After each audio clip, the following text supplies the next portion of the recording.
went fishing last night. So, muna siya na kuha niya. So, akong kuhaan.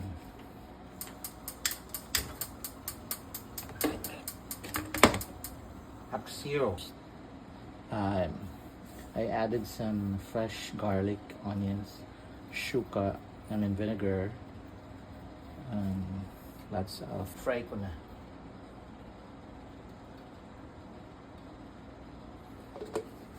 I mean, lots of salt. Yeah, enough salt lang. I like Lori's garlic salt. First, and then fried, deep fried.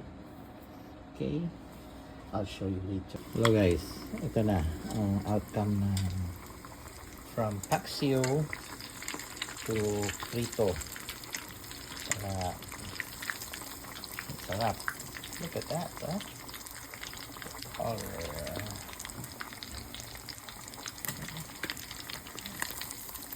Perfect.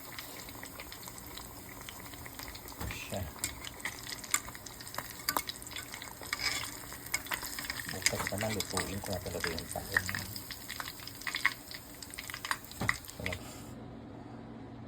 So yummy, guys. Ano na portion ng gina-rice, ha? Para di mo kukuhaan yung dako. No, meron kayo kong rice. Oops. Kuhaan gina siya. So good. Naiwan pang paksiw. So you have the option of eating this with scrambled egg